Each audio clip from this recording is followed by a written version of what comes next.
Okay, go. Live from across the world, it's Saturday night with Ricefield Records, with Spittin the Truth, and with Uncle Dan the Vinyl Man. Tonight, Oncle Dan Lescroc. You can look that up, see what that means. Okay. Did you know that this is our 14th live stream? That's pretty impressive. That's an important. That's an important. It's a milestone. Well, bonsoir, Monsieur Mike. Bonne nuit, bon matin. Pre-code. Pre-code. We're good. We're good. We're good. Nous sommes merveilleux. You know, Bobby. Yeah. Did you ever remember a place in Providence called Bachelor's Quarters? No. Does it ring a bell? Ring a bell? No, it doesn't. Where is it near? I don't remember. It's long. It's long closed. But Yeah. I worked at the Marriott. I was a waiter at the Marriott. All right, and I had a busboy, and he would save all of his pennies, all of his money, and he would just go below it at Bachelor's Quarters. You know, and he would just Mike, I'm going to Bachelor's Quarters this weekend. You know. And it was a whorehouse, but he would spend all his money. He would spend all his money there, and it lasted for a long time. Because Providence was a pretty corrupt city, right? Oh, of course, yeah. Especially some places on Federal Hill. You know what I mean? Yes. I'm just shouting out to Frosty. Why can I not write in the chat? You can. You have to set up a thing beforehand before stream, because if you try to do it now, it'll kick you off. I still haven't even done that yet. I need to do that. Let me see if I can't even comment in the chat either. Who went to Buddy? Buddy, I can't. You have to sign up or log in. Bobby, let me go to settings. Mike has a question there. Who went to Buddy? Chianci? Buddy Chianci. Guest see viewer comments. Guest can stream. Guest must authenticate. No. I don't see it. I don't know why. Okay. So I was going to say something. Peter Sellers, yeah. Peter Sellers, great. The guy did everything. Yes. Watch that. Okay. Yeah. So let's talk vinyl. Let's talk yes. some vinyl. Yes. Let me show you the topic. Here we go. Talk about the freaking rising prices of vinyl. Underappreciated artists or records in your collection you've recently come to appreciate. That was the assignment. Who's prepared? Bobby, are you prepared to go forward today? Why are you not prepared? Do you not have your home? Did you not do your homework, Bobby? No. I'll have to send a note back to your mother again, Bobby. Yeah. I had a rough couple of days. About like a day and a half ago, I got one of those calls that I haven't got in a while, where somebody needed to be picked up and bail bondsman needed to be called. Oh shit. That's all I'm gonna say. A friend, a family member. That's all I'm gonna say. Okay. Question. That would suck. Harold Betters. That would suck. Yeah. Harold Betters. No, but I need to know Harold Betters because just looking him up right now, Harold Betters. Yeah, but did you bring enough gum for the entire? Did I bring enough diet root beer for the entire class? Harold Betters looks cool. I like jazz trombone and but I don't know many of the great ones. So how about that one? Can you talk to that one? New additions to your collection? Yeah. Okay. Bobby, wow us. I can't really wow you because I haven't gotten much stuff, but there's a new group that I've just been starting to get into. I mean, this has got the stuff in it. It's called the Fatback Band. Nice. Raising Hell.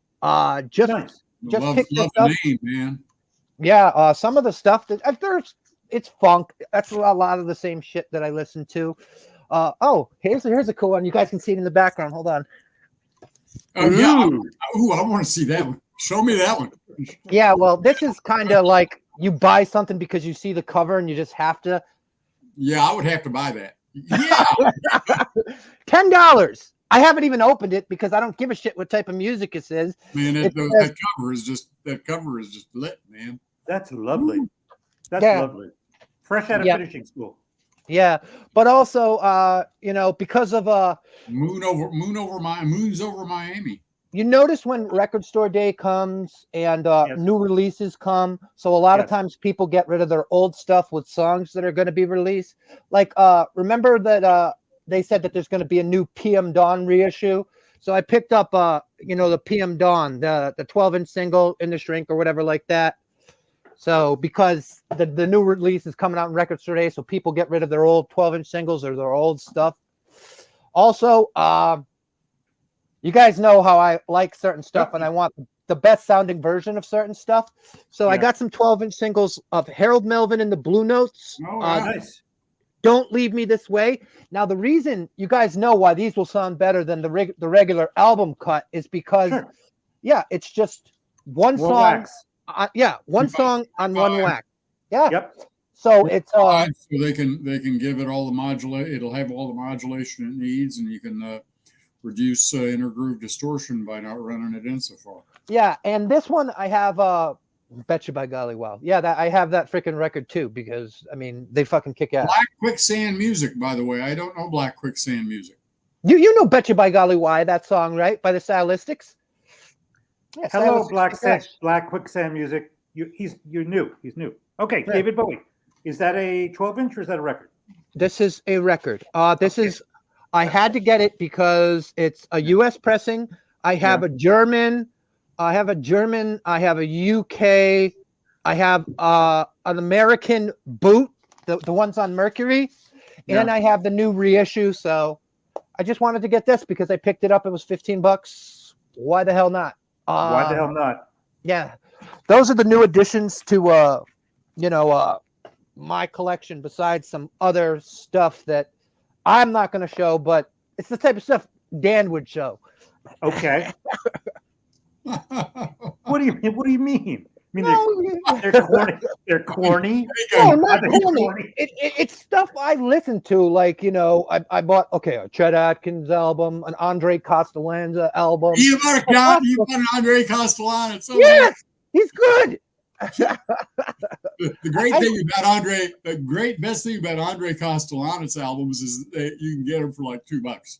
Right, but it's decent music, and I like some of that stuff, like the Peggy Lee, Nancy Wilson. I buy that stuff by like because it's always on the floor. You know, the floor on the record store. Yeah. It's down at the clearance. Here's the stuff.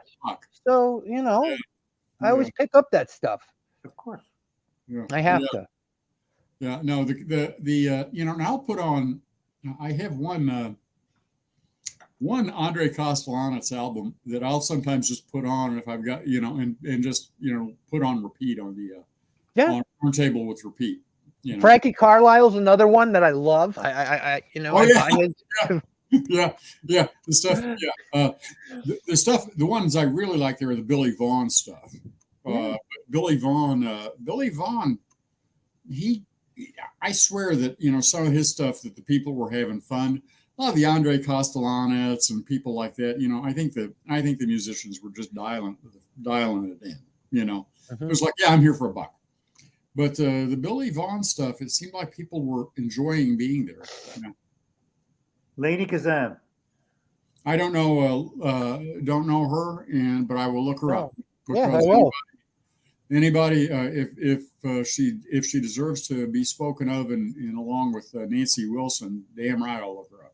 Oh, also, new additions. This doesn't have to do with vinyl, but it has to do like with music and stuff like that. Remember you were talking about Chinese knockoffs and stuff? Yeah. Whoa. Oh. Whoa. Yeah. It's a Mustang / Duosonic / thing. It comes with trying to figure it out with that. Jazzmaster. It's one of these stupid guitars that are like $60. It's a Chinese knockoff. Oh, it's a Gary. Yes. A Gary. Yes. What's the scale length on that? 24, I think. Oh, that's a great slide scale length. Is it? Yeah, because the shorter the scale length, the more wiggle, the more when you wiggle a slide, Yeah. the more wiggle you get out of it. You gotta teach me how to do slide, because like I have a glass little tube and stuff, but Hang on, speaking of funky stuff, give me a minute. I gotta grab something. All right. No plugging in, bro. No, I'm not like that. Well, no, I watch people that do that, and I mean, I will be honest. I'm like, I wouldn't say I'm great. I wouldn't say I'm good, but I'm not bad. You know what I mean? But there are people that show off. No, and I'm not that dude. I'll show you something in a bit, but yeah. Speaking of, no, this is off topic. This is like listening to Andre Castellanos. I got this recently. The Don Ho TV show. I fucking love it. on reel to reel. Reel to reel. Do you have a reel to reel player? Yeah, I've got two now. I bought one from a buddy today, and he said, "Oh yeah, it's working fine." And I took the Don Ho tape up to his place, and I put her on. It was like, okay, yeah, it's fine. Then I got home and I plugged it up, and when it got a little bit farther forward, it got into the other side. Getting bleed through. So yeah, the slide. Yeah. Are you guys happy about Princeton? About what? Princeton NCAA tournament. Princeton upsetted freaking the number 2 seed, and then they went in the second round and they fucking won again. Princeton. You guys know about Princeton and basketball, right? They're not supposed. What country am I in? Yes, of course. Princeton has. I'll get right on that. No, but you know what type of Ivy League schools are not known for their basketball because they don't give athletic scholarships. They don't. Yeah. Well, like Northwestern, wasn't it Northwestern out of Illinois? That Northwestern that had like an 0-59 record in football or something like that. Right. Correct. Because the thing is, they're going against schools that pay people basically to come here, we'll give you a free education, and we'll give you money now. So you got an Ivy League freaking school who doesn't freaking give athletic scholarships, and they're beating good teams. This is ridiculous. This is unheard of. Princeton Record Exchange. There is also a Princeton, Minnesota near me. Yeah. There's also a Cambridge, Minnesota near me, named for the university towns. Tell me you didn't hang out at Brown when you lived in Providence. I did, of course. I had a lot of friends who went to school there. Yeah, it's great. Yeah.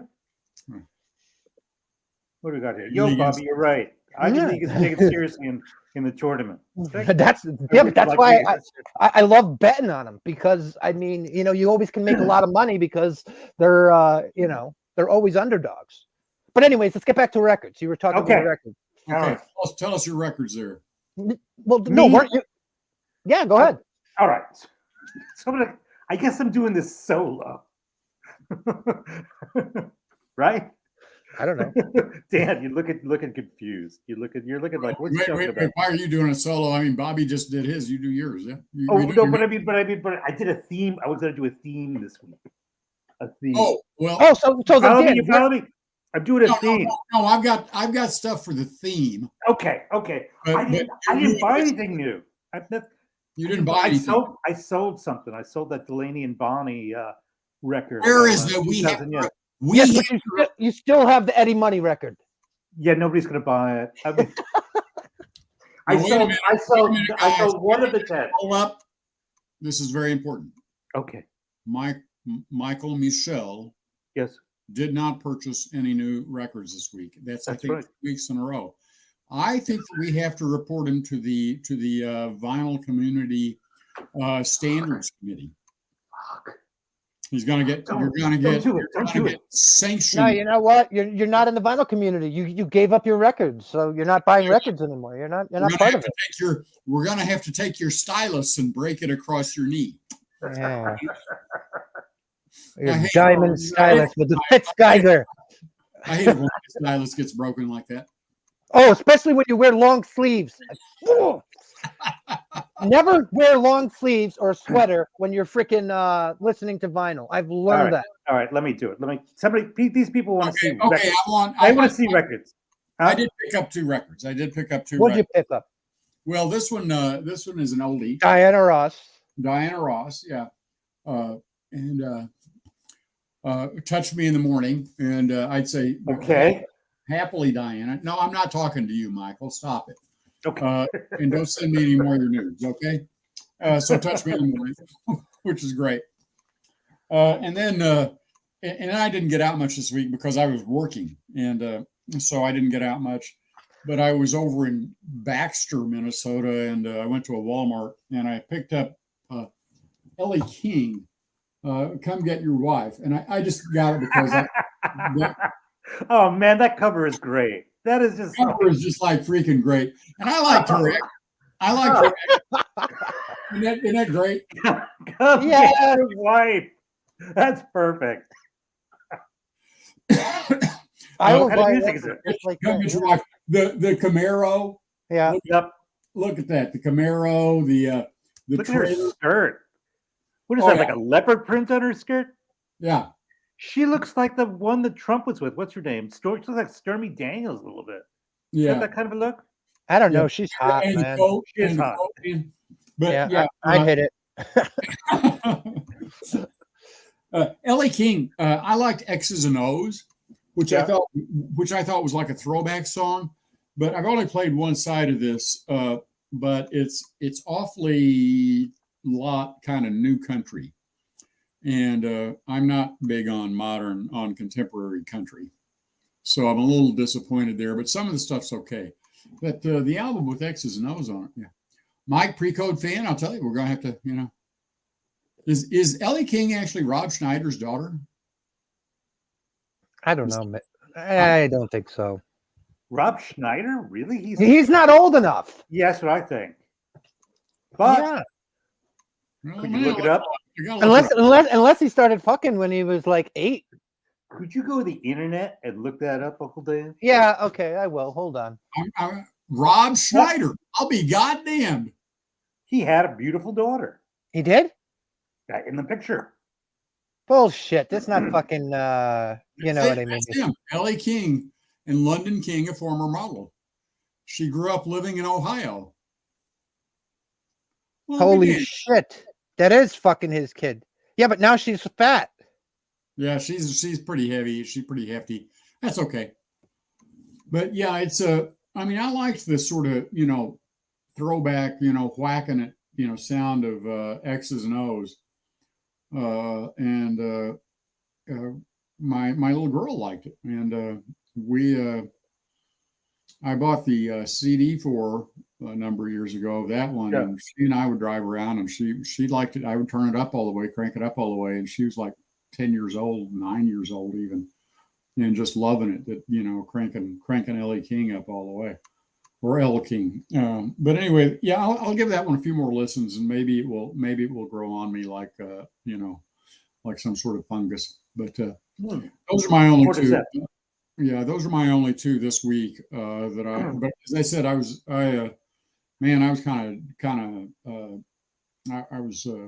working. So, but we had too much work. Yeah, that's odd. I freaking didn't know that. She looks. Nah, she doesn't literally look like him, but whatever. Yeah. I like her. I like her attitude in general, but I'm guessing too. I mean, some of the like the first song on that album is called Ohio, and it's like some of the simple joys of living. And there's a bunch of country music that is all about, as far as I'm concerned, virtue signaling about being from very small towns and growing up very rural and everything. And most of those people didn't do that. So, what did you have any more records? That's it. That's the only two I picked up this week. I was just so busy I didn't have time to get out. I'm going to head down to the cities again tomorrow. I'm getting a Kenwood turntable. I did pick up another Kenwood. I picked up that Kenwood linear tractor I showed you guys. Yeah. So what was the thing that you were going to show us about the theme or whatever? Okay. Theme. Okay. Our Okay. theme is So our theme is this. Our theme is hold on. put it in the So this is the theme. Underappreciated artists and records in your collection you've recently come to appreciate. Okay. So here I go. Okay. Here I go. Here I go. Yep. So here's my first one. Steve Forbert. Whoa. He's a busker, right? He's like the guy that sets up with a guitar in New York City with dollars, and shit. And I people see come his play. records everywhere. Yeah, Yeah. they're cheap, right? Yeah. They're here I too. don't recall ever seeing one at all. Oh, they're there. Trust me. And he looks like sort of something between Elvis and George Thorogood. Yeah, he does. That's a good thing. Yeah. He's got the hair, but he looks well. Yeah. You know who? Thorogood's kind of toothy. This was produced by Danny Fields. You know who Danny Fields is? He produced the Ramones and Blondie. He's Really? that early New York producer. Yeah, he produced Steve Forbert. So what's the stuff? Let me see if it's like it's ballads. It's ballads. Okay. Here we got Music Talk with John. He's saying, I have that Forbert album. Sounds like Dylan. Good lyrics. Yeah, great lyrics. Well, that looks like that's something I need to look for then. Well, it looks like I have to give it a chance because I usually looked at it like the same way you did. Like I looked at it, oh, those are cheap. You see those records all over the place. See, Mike got a good one there. What's Danny that? Fields is Ricefield's brother.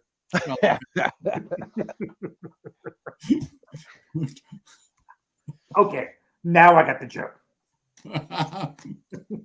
Okay, next one. Underappreciated. Okay, you got to be surprised about this. Robin Trower. Really? Trower Yes. Bridge. I passed this guy over for a long time, and I'll tell you, he's got one song on this called "In This Place," which I think you would love. That song. It's dark and burning. He did not sing. He had a guy named James Dewar who was with Stone the Crows, who's the vocalist and a great vocalist. James Dewar, was he Scotch? Well, he had the same name as the Scotch. He was a doer. D-O-E-R. Yeah. What do you think? A little quiet out there.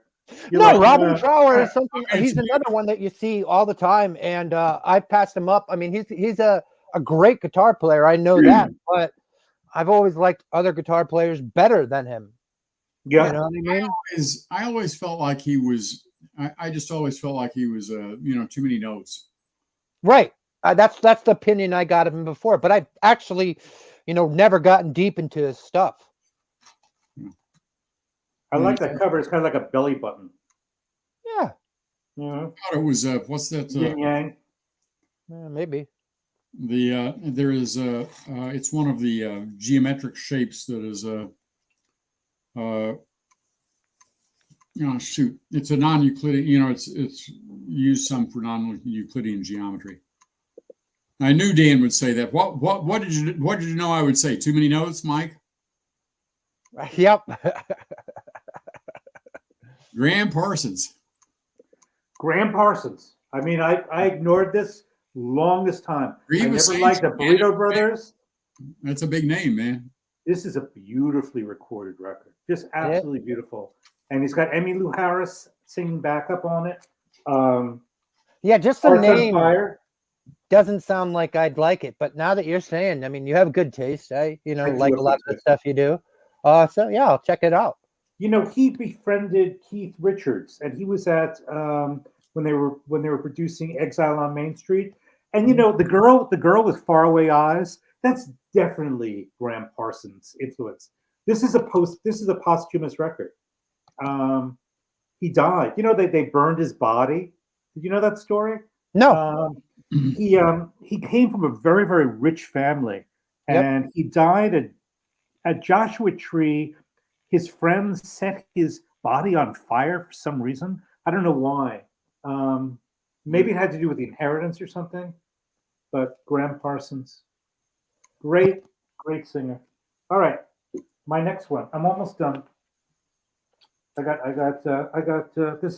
got three more.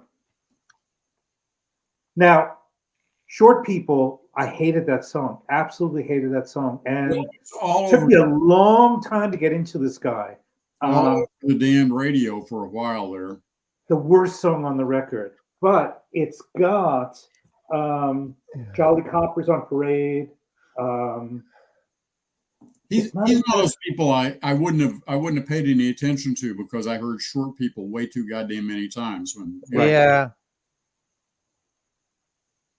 Right. I never was able to watch Everybody Loves Raymond. It irritated the hell out of me. Yep, me too. I agree with that. Second that. Couldn't watch it. I was like, everybody hates Raymond, but if everybody was me. Yeah, well, I mean, it's sitcoms. Most sitcoms, I just don't like the whole thing where they freaking dub into laughing and they tell you when to laugh. They tell you when to freaking, cry or do. I just don't like that stuff. Yeah, I really, the ones I hate it when they start having messages and when you start when you start learning things from them. I don't want to learn anything from TV. Sorry. No. You know who died this week? Jim Gordon. Jim Gordon, the drummer for Derek and the Dominoes, session drummer. Yeah. You know that he was in jail for years and years for murdering his mother with a hammer. What? I knew that. Yeah. Oh, wow. He died in prison. He didn't want to be paroled. When they called him up for parole, he denied it. He didn't want it. Huh. So I had forgotten about the murder thing, although he heard voices. Who was his first claim to fame is when he beat up his girlfriend. Who was the singer with Joe Cocker? She was an Indian, she looked like an Indian, but that was in the news. And then he just kind of got weirder and weirder, and he started hearing voices, and he murdered his mother. Ry Cooder, jazz. So, I mean, I just totally discounted him, one meatball, and I certainly didn't give this any time of day when I saw this in the bins. But it's all jazz. It's all jazz covers. Bix Beiderbecke. Ry Cooder is a huge name in slide, of course. Yes. And he was buddies with David Lindley, the late great, much lamented David Lindley. I only have one album of his that I picked up for a buck a long time ago. It's somewhere. I had to get it out again. A percussion. You don't have. So neither of you have this, right? I don't have that. No, didn't even know it. I need to get some Ry Cooder. Yeah, I don't have any. This is it. Yeah. But I got the one, and I can't remember what it is. It was one that you see everywhere. I mean, it's a period. I mean, this is orchestra, right? This is not. Ain't no rock on this record. This is all old tunes. Music Talk with John mentions he picked up a Ry Cooder and Taj Mahal albums. They're great. Yeah. Both are great. All right, my last one. And Morrison Hotel. That album is a lot better than I thought it was. I like it too. Yeah. Yeah. That was normally the album of the Doors that I ignored until somebody just said, no, you really need to check it out. It's good. It's really good. And it's really rich. I mean, you really have to listen to it a number of times to really get it. It's great. I don't know it. I don't have any Doors. They're a blues band. I don't have any Doors at all in my collection. Yeah, they're a little out there, but some of their stuff. I mean, it's solid. I want to get L.A. Woman. That's probably their best record. I think that's their best record. That's my favorite record of theirs. Yeah, I don't have it. That one and Self-Titled are my two favorite by the Doors. Followed by actually Morrison Hotel's growing on me. Mm-hmm. Strange Days is good. Yeah. Which is that blue one with Touch Me? Was like they used orchestra. It was really kind of like a concept record. Soft Parade. Yeah, that's the one that I had when I was a kid. Yeah. Yeah, the debut and then LA Woman. Yeah, those are all great records. Yeah. Yep. Yep. Yep. Well, I shot my So, wad. that's cool. You know what I mean? Yeah. Dan, what are the records that of artists that They're ones I've talked about a bunch. So I don't, and I was talking with Michael this week about it, and I was like, I don't usually go back if I've got an album and I don't much care for it. I'm like, yeah, I just never listen to it again. Right. And so it's like, yeah, whatever. So then the ones that though were the ones that. So he said, well, he gave me an alternate assignment so I could talk about ones that I could, that I could say, well, I just slept on them a long time, right? Right. And so these are just people that I've talked about. But I'm going to start with one that maybe, was a little surprising to me, and that's Ricky Lee Jones. And I heard Chucky's in Love way too much when it first came out. Yeah, me too. That's why I didn't buy it. Yeah, and I just heard it way too much. She was way too damn popular. And I also didn't believe her at the time. I thought that she was faking it with the voice and the sort of African-American sort of vocal styling.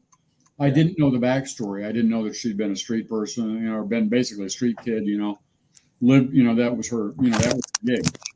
I didn't know that. So she was homeless. Well, kind of. She grew up, pretty much in pretty, not the sort of poverty that I grew up in when I was a kid, but not, still not good.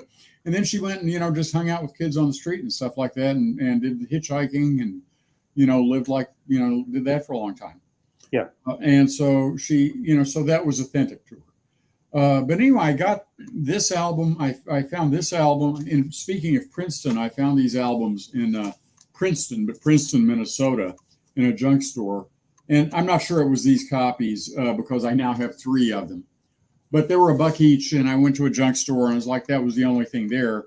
Everything else was so trashed. It was beyond, anything I would look at was so trashed it was beyond belief. So the one with the beret is her debut.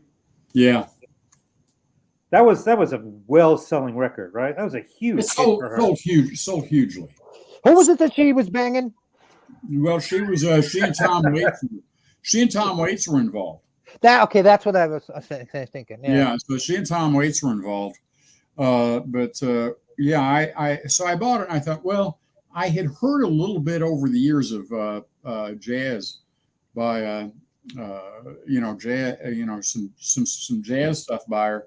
I was like, well, I ought to give her another listen. And so I got these and I put it on and I was like, okay, I'm just going to listen to this. And I was like, you know what? Chucky's in Love is actually a great song with a ton of, just a ton of fun. But both albums are just superb. I think who plays on it with her? Who backs her up?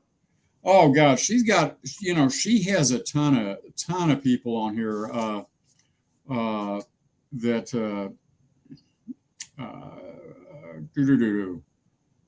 big names, synthesizer Randy Newman. Who are the names? Well, on the first one, drums Steve Gadd, Andy Newman, Victor Feldman. It's just a whole bunch of people. The only one I know so far is Randy Newman. Yeah, keyboards Neil Larson, Randy Newman, Ralph Garrison. Guitars Buzz Fightin. Buzzy who? Buzz Fightin. Mainly known for the Buzz Fightin tuning system, which is a way of doing something with the nut on guitar nut and bridge on the guitar to get better tuning. Did you ever know Buzzy Linhart? Either of you, the artist Buzzy Linhart? No. My sister loved him. Had lot of his records, and he's quite good. I'm looking for one now. I'm trying to find who was on here. Oh, this has by the way, the inner sleeve. It's like hot. Yeah, it's like whoa, yeah. You can leave your hat on. Yeah, Buzz Fightin on there. Got that already. Oh, Steve on this on Pirates. She's got Steve Lukather on guitar. Here we go. So yeah, but I just think these are great. Yeah. I don't believe that any, you listen to what you're listening to. Listen to what you want to listen to, right? Just Right, absolutely. yeah, have fun. But these two, I think, these are, another thing we talked about was doing perfect albums. Yes.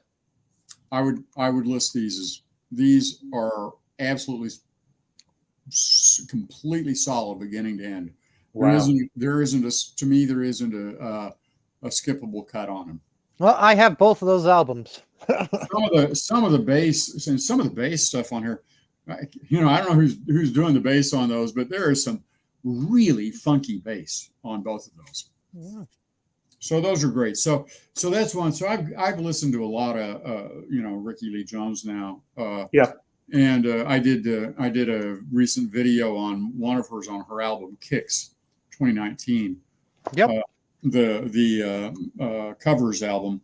Her cover of "The End of the World" is one of the finest vocal performances I know, and it is her cover of Skeeter Davis's.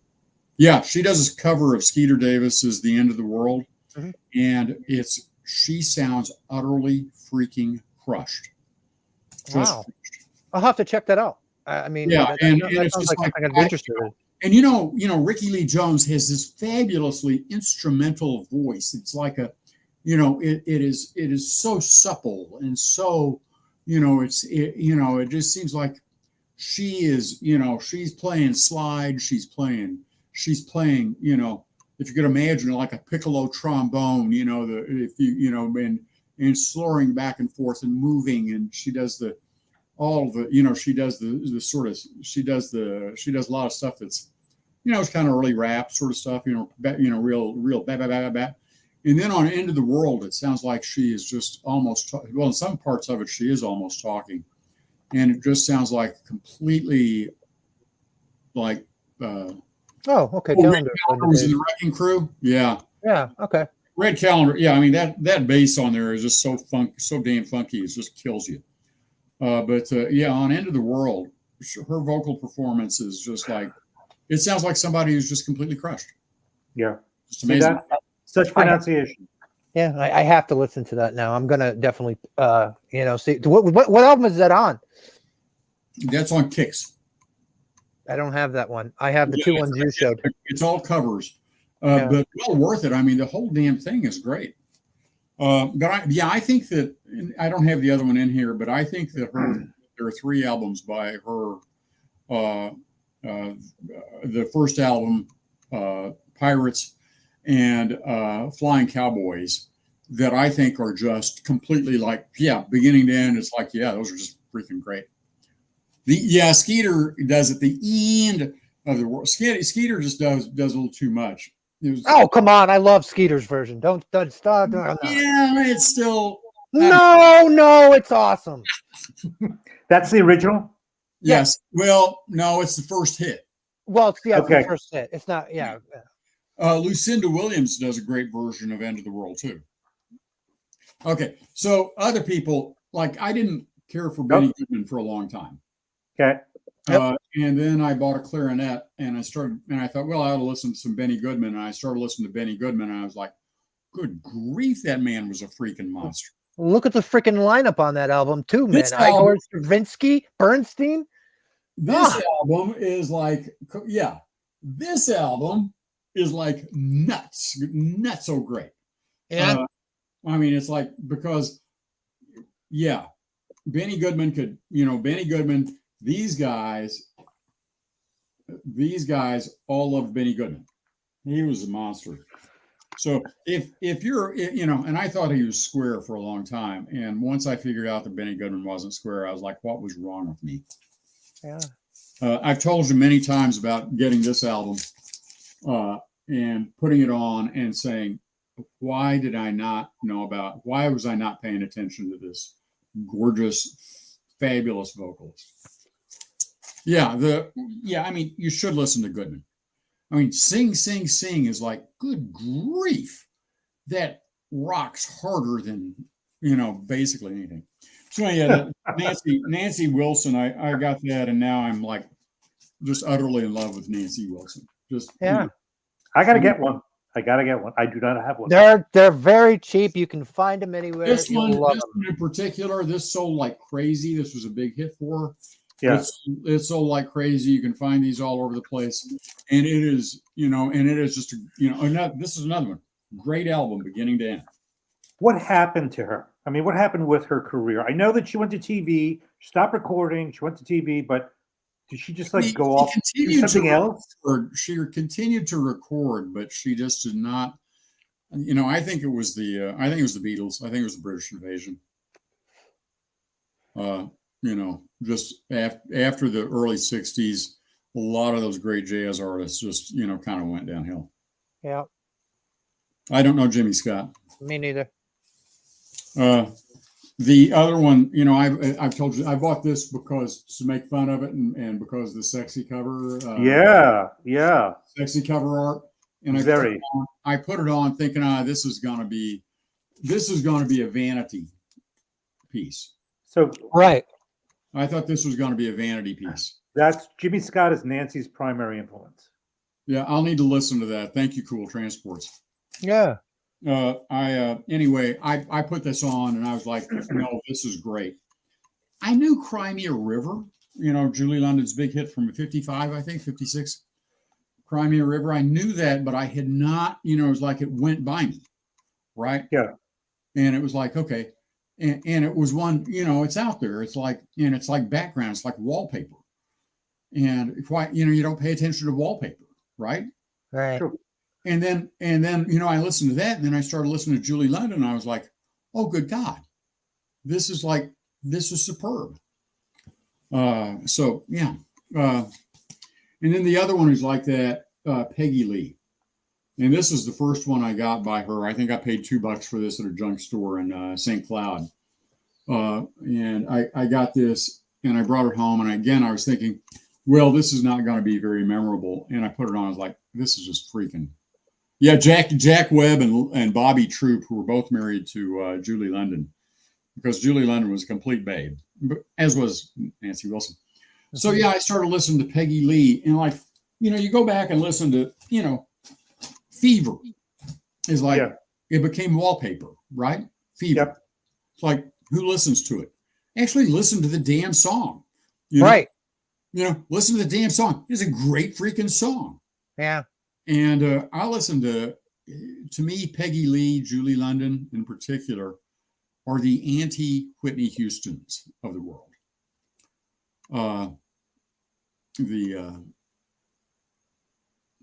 I'm not sure. Cry Me a River.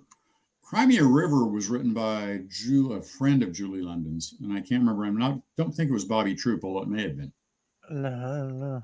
I'm blanking on who wrote that. But yeah, Julie London and Peggy Lee are like the anti-Whitney Houstons in my mind. They do so much with just so little. They are, and it's so the emotion is conveyed in just such it just seems like conveying it with such intelligence and just at the right pitch to me, the right level. It says it was written by Arthur Hamilton in 53, but popularized by Julie London.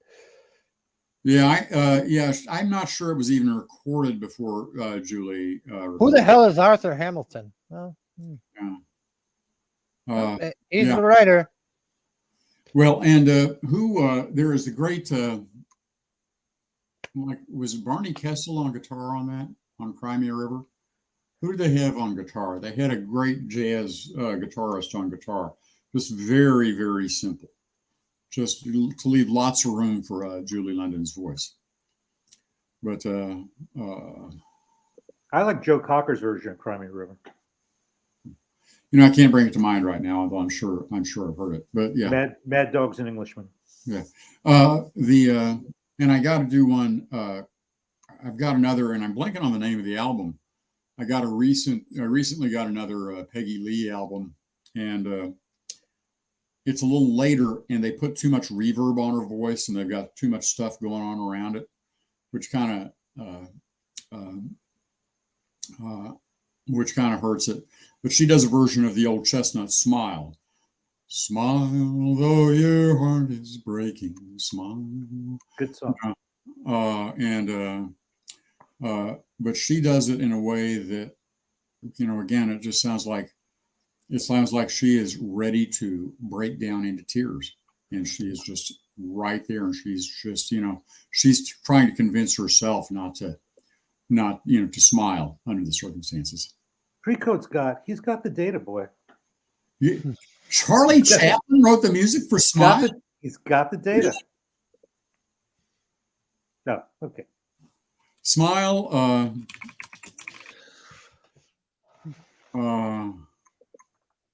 Charlie Chaplin song. I'll be damned. Awesome. Huh. So do you want me to touch the artist or whatever that I would. Here we go. Yeah. Biggin. Okay. I'm gonna make it all right. biggin. All right. Don't freaking laugh because whatever. Dixie Chicks.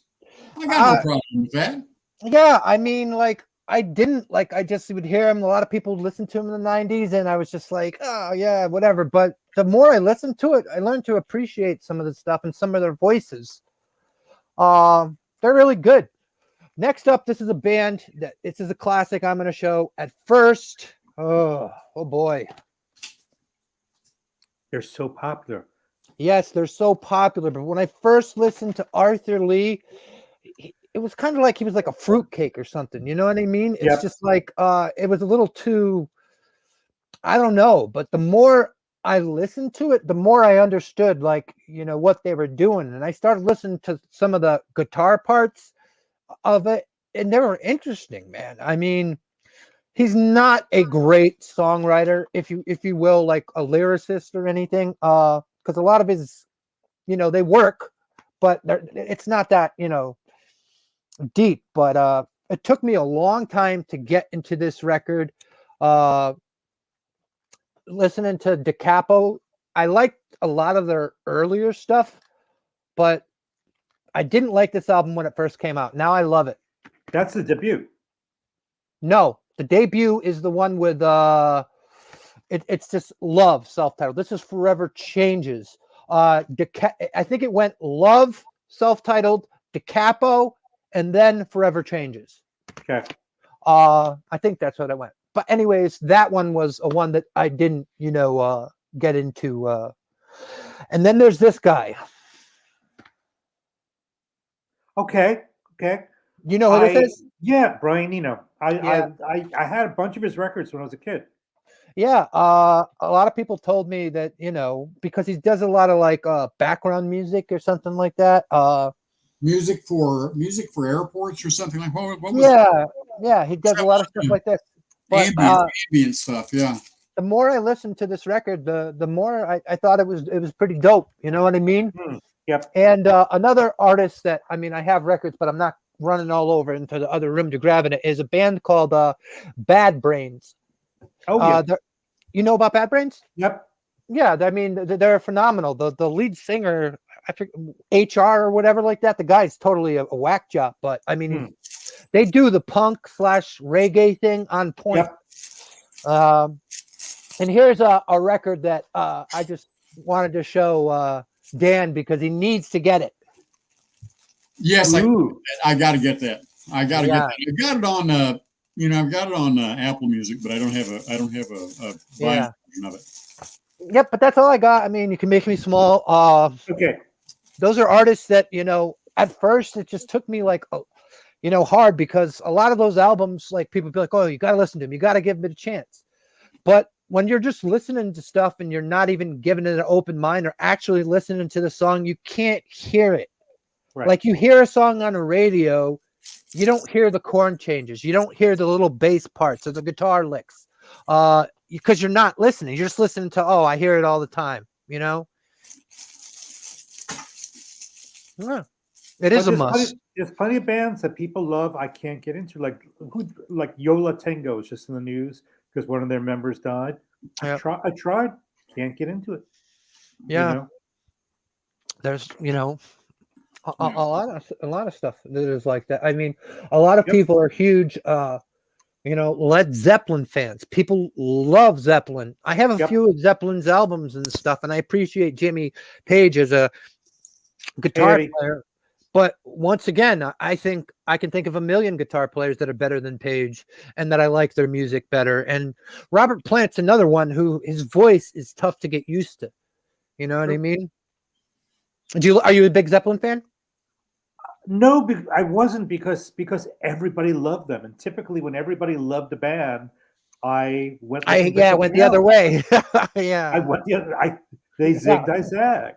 You Yeah. know, and they And were so, just so so, so huge. my, And Grand Funk Railroad, Allman Brothers. You know, these Yeah. guys just took over high school, and You know, I crushed Zeppelin, it. I used to say to people that were Zeppelin fans, I'm like, yeah, they're one of the best cover bands around. yeah, they ripped off. Yeah, the ripping off of the ripping off. I mean, there was so much of it. No, Yeah. African American, the blues artists. Yep. Yeah, I I think 14, and if I grew up in very rural southeast Missouri, and my best friend lived about 10 miles away because we lived in small towns. We attended the same consolidated school, but he lived about 10 miles from me. So, but I had one day in the summer, my mom dropped me off there, and I took my bicycle at 10 speed, and I rode back from there. But I spent the day, and he had gotten Led Zeppelin 4. Yeah. So I remember listening to Led Zeppelin 4 at his house, and went back and told my older brother Al what a great album it was. Although now, I would not. Yeah, I don't know. It just doesn't work for me. But a lot of that stuff, a lot of that stuff doesn't hold up for me. And that's fine. I don't care. Other people like it. That's great. Yeah, no, I mean, yeah, I have, like I said, I have the records. I appreciate there's some guys that are wonderful guitarists. Bonham was okay drummer. I can think of, I mean, there's a lot of people that are better than him too. Also, didn't Cream hate fucking Led Zeppelin or something like that? I think Cream broke up by the time Led Zeppelin came out. Cream was like 66. Led Zeppelin was 69. So Baker's the drummer of fucking of Cream, right? Correct. And then he did Ginger Baker's Army, and he went on to a bunch of other bands. Yeah, I've read some stuff about that guy. Oh, he's wild. Yeah. There's a documentary called Beware Mr. Baker. You should definitely see it. Oh, I definitely have to see that. He was a horrible guy. Yes, that's what I basically heard. Just I want to respond to Mike Precode fan. Yeah, yes. I grew up about halfway between St. Louis and Memphis. Oh God, that's great blues. Well, yeah, except by the time I was growing up, in a lot of places the African American population had been pushed out. Although when you read, I mean, not pushed out, they moved. I mean, because with the change in, a number of things, but with change in farming, it went from, it used to be that there was, you'd have a sharecropper shack every quarter mile. Right. Along the in all those farms down there, there were sharecrops, and you'd have a cropper shack every quarter mile.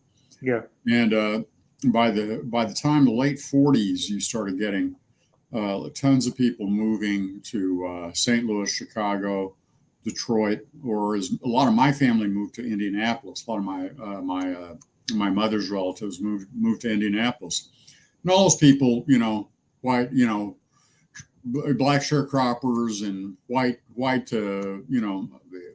the non-landowning people in that area, a lot of them moved away. My family happened to stay, and so I grew up down there. Although my parents were sharecroppers when I was born, a lot of people will say, "But Dan, you're white," and yes, and that's very perceptive of people to notice that I'm white. But my parents were sharecroppers when I was born. I was actually born on a farm, a cotton farm. I had a little cotton sack when I was a kid. But the music was largely white. It was country western. Hank Williams. Yeah. But my mom had grown up listening to Jimmy Rogers et al., but also had worked in the fields with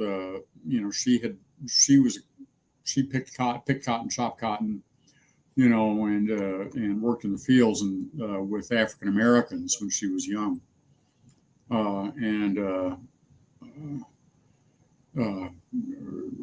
so knew blues and sung blues to us when we were kids.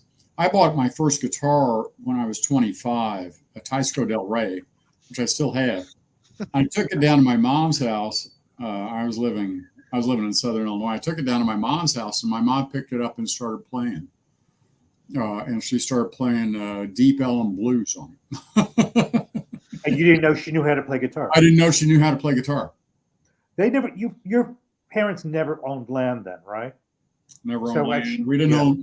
We eventually ended up with there was a thing called the Farmers Home Administration, and I think it's still around. And the Farmers Home Administration would provide financial support to displaced farmers and farm workers, actually displaced farm workers, as we were, because there was something of a crisis of that through the period. And there were people who had been farm workers living on farms in terrible circumstances, generally, in terrible housing, but they were being displaced. There was, the mechanization had was just booming. So mechanization was booming, and you were getting herbicides and pesticides coming in, herbicides in particular. Right. The need for chopping, for people going out in the fields and chopping cotton, the need for chopping beans, chopping, all that went away. People were displaced. And so we got a house and, a lot, got a lot of land for about $500, and they put a house up for us, and we had a house and land there. But we had to leave the farm because my father had a number of heart attacks and could no longer work. Yeah. So then we bummed around down there. But yeah, we stayed in southeast Missouri, but it had been on the highway. It had been on the highway, of course, between Memphis and St. Louis. And there had been a very rich culture there after music. But a lot of that went away with the industrialization of the farms. So, and there's interesting stuff there. Like the farm that I was born on was 640 acres. It was a square mile, and it was a pretty decent farm. Now that would be considered a tiny farm by all those standards. So Steve Martin and the Jerk. Yeah, Steve, and people have said that to me. It's like the Jerk. And it's like, well, yeah, but no, That's a great movie. It is the new phone books are here. Yeah. No, we had, although interestingly, we did not have a party line when I was at that age. Although later we moved a couple of times and we ended up briefly with a party line. Bobby, you may not know what a party line is. No, I know what a party line is. I know, like before, like in things where you had to say, "Give me Geneva 4566." You had to do stuff like that. You have your own ring, and the great Hank Williams song, "Mind Your Own Business." There's a woman on my party line. She's a nosy thing. She picks. Yeah, she'd be listening to your calls. Like you'd share somebody with somebody that lived like in your apartment building up above you. Yeah, I know about party lines. Yeah. Shit, one of the freaking greatest movies on the freaking one of those Doris Day movies. She shares a party line with Rock Hudson. What's it? Pillow Talk, right? I don't know. I don't know Pillow Talk. Although, that's one ringy dingy. Yes. Pillow Talk. The the Doris Day, and didn't I do a video on Doris Day? Yes, you did. Yeah. I love her. I wanted to marry her when I was little, man. I mean, I thought she was. Well, she was joked about as being America's oldest virgin. And then there was one comedian who said, I knew Doris. I'm so old, I knew Doris Day before she was a virgin, which I thought was great. Yeah. But yeah, she had that very virginal look, although she also had there was an eroticism about her too. And so, yeah. She was gorgeous. She could sing. She she was like a girl that you'd want to marry. You know what I mean? She started out as a dancer, broke her leg. Literally, and went into singing from there. Whatever they say, like when somebody has it, she had it. You know what I mean? Yeah. Yeah, that's funny. Like, think about that. Like, now I don't think there's fucking payphones anywhere now. Are there? There are. Nobody uses them. Here there are. Well, there used to be payphones around for people to use, although they got to where. I think you could only make outgoing calls from them. It used to be you could call a payphone. We used to yeah. I used to all the time. You'd know the payphone, and people would be there, and you'd call people. You call people at the payphone because they'd be there. Call right. And say they had one apartment that I lived in, apartment building. There were a lot of people shared the payphone. Yeah. Mm-hmm. It's crazy. Not that anymore. So and yeah, we did it when we were kids. You'd hang out. And oh my God, I'm feeling ancient. Oh shit, No, but I mean, yeah. Mike Pre-Code fan, they made it where you could no longer accept calls at them because drug dealers were using them to accept do business. So you could only call out. Drug dealers, of course, didn't want people calling their cell phones. Pulp Fiction, right? Wrong number, prank call. It's like,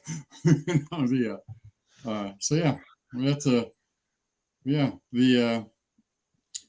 don't know how we got off on that, but yeah, growing up where I did is part of why my taste in music is what it is. I do have a taste, I do love Hank Williams. I consider the but you said you hate the other Hank Williams. Hank Williams Jr. Yeah. Why? He's got some good stuff. A lot of it sucks and it sounds the same. Here's what I feel about country music. There was a long period in it where it was just country music. It was just the music of country people. And it was just, that's what they were doing. Well, some people say Chet Atkins was the one that ruined it. Well, some people certainly do, but they went two directions. Yeah. Chet Atkins doing the countrypolitan sound, right? And two of my favorites are countrypolitan. Patsy Cline and Jim Reeves are really countrypolitan. Countrypolitan. Country cosmopolitan. Yeah. What is that? They were trying to make country music more palatable. Mainstream, yeah. Yeah, to make it pop. Yeah. Hee-haw, like Hee-haw, Hootenanny. Yeah. Those TV shows, right? Yeah. Well, no. No. Because those TV shows, the Hee-haw, Hootenanny was older than that. Hee-haw was deliberately a throwback. Both kinds of music, country and Western. Yeah. Great movie, Blues Brothers. But Hee-haw was kind of a throwback, but you got a reaction and you started having the outlaw country, Merle Haggard and people like that who did not like the direction that Chet Atkins as a producer, and he was just producing a ton of freaking stuff. They did not like the direction that Chet Atkins was taking country music. And you guys never mentioned Willie Nelson. Well, Willie Nelson is interesting because he gets connected with the outlaw stuff, but Willie Nelson is a freaking country jazz guy, which is really weird because you get like Bob Wills and that ain't no Hank Williams song. Yeah.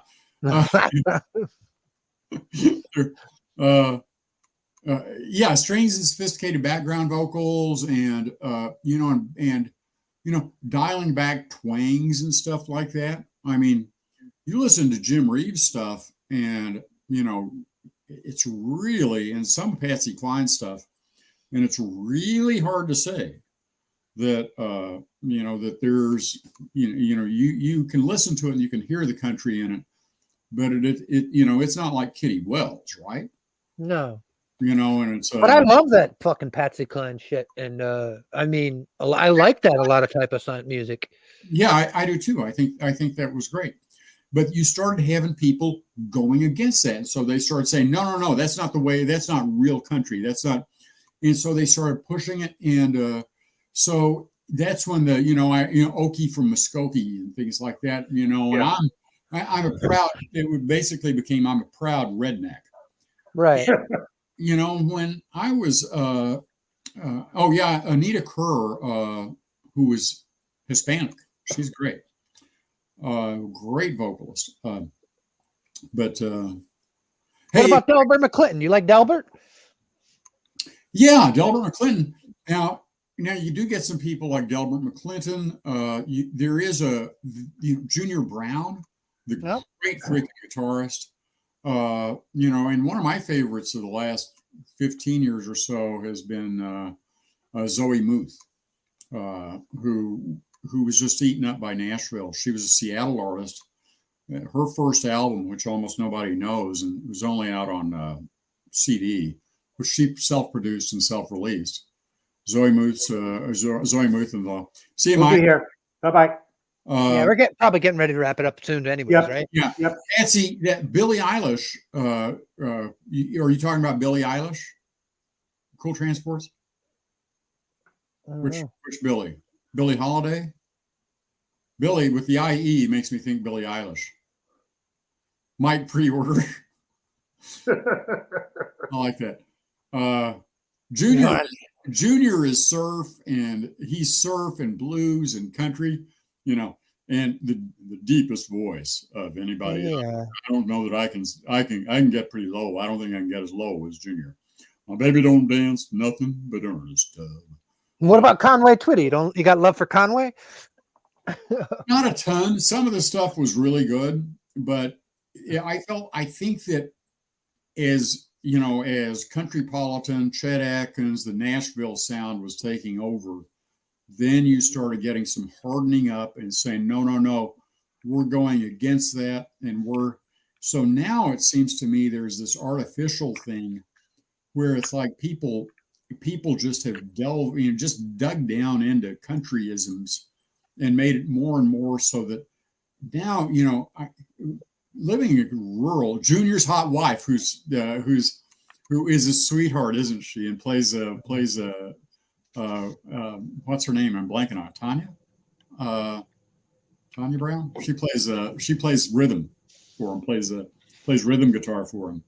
Yeah. You ever listen to any Kinky Friedman and the Texas Jew Boys? Not in a long time, man. I hadn't thought about it forever. Yeah. But yeah, there was a period when country was. I mean, and you take somebody like Nico Case, the great Nico. Yeah. Nico Case she's more like modern, and she's good though. But she started off doing, her first one. She covers an Ernest Tubb song on there. Mm-hmm. And I can't remember it now. But thanks a lot. Thanks a lot. Got a broken heart. That's all I got. You made me cry. I cried a lot. I lost you, love. Honey, thanks a lot. Ernest Tubb also had an incredibly deep voice. But, people like, forget like, they look at someone like Jimmy Rogers, the singing brakeman, and think that Jimmy Rogers was just picked up off of a train and stuck in front of a microphone. And Jimmy Rogers had wanted to be a performer his entire life.